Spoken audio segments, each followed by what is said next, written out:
Benjamin, det er grundlæggende et ret godt response paper, det her. Der er mange gode ting, du kan tage med videre ind i et essay. Og også nogle få ting, som du sådan skal overveje, altså egentlig at tage med, men også lige forbedre og lige lave en lille smule om. Okay, altså den er også for kort, ikke? Bortset fra det. Det er en ret vigtig ting, når den er 815 ord. Den skal være mellem 900 og 1200. Det er sådan en lille bitte ting, som nogle sensorer bare går fuldstændig berserk over, ikke? Så det skal du sørge for. Der mangler 100 ord her. Godt. En conclusion, det er jo fint, så ved vi, at det er en conclusion. Og i det hele taget har du en rigtig fin tredelt, og meget tydelig, også meget sådan, altså fornuftig skift fra det ene til det andet, og totalt godt afgrænset i forhold til hinanden. Og nærmest også præcis lige lange, ikke? Det er sgu virkelig godt. Sørg for, at det samme sker i Hemingway-essayet, at du har den der flotte sådan, symmetri, eller hvad man skal kalde det. Og du bruger citater, ligesom du gør her, det er også rigtig godt. Godt. En ting, jeg så synes, som godt altså det fungerer sådan set fint nok, men det er bare ikke den stærkeste måde at lave start og slutning på. Og jeg tænker bare, altså dit udgangspunkt er på et højt niveau, og du kan komme endnu højere op ved at fatte, hvad jeg siger nu. Nemlig, at her er det sådan set...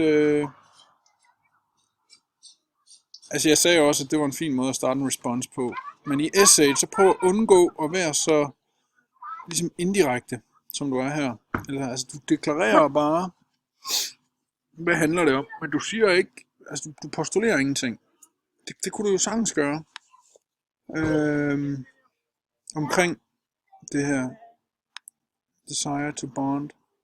Nej, jeg tager lige en lille pause. Nå, ja, det var lige min søn, der kom hjem fra basketball. Ja, det jeg sagde var, altså, hvad kan man så sige om det her desire to bond, ikke også?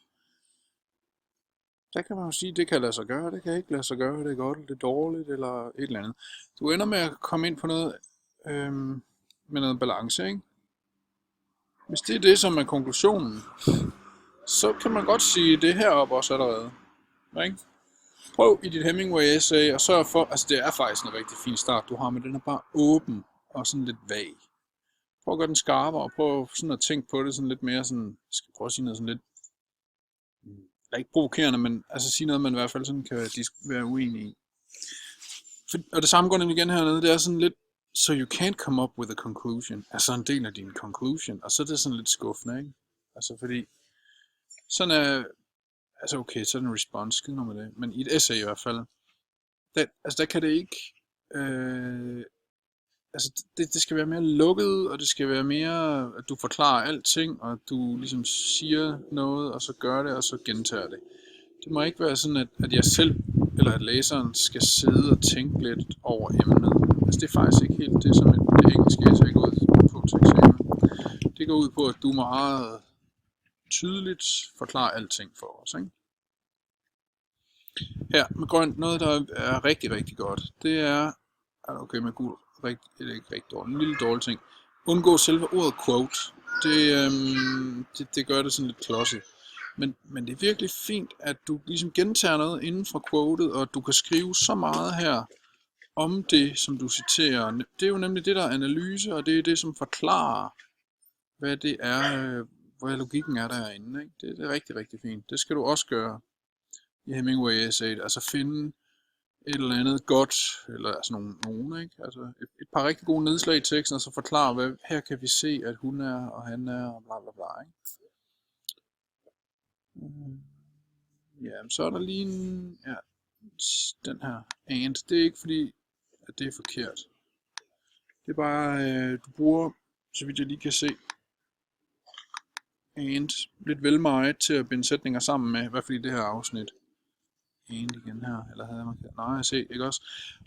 Og det som and gør, når man skal binde ting sammen med, det er, at det sætter bare ting ved siden af hinanden, men der er ikke nogen sådan, altså hvis du bruger if, eller or, eller but, eller sådan noget, så kommer der sådan en lagdeling ind, som gør, at det er mere argumenterende. Så overvej det.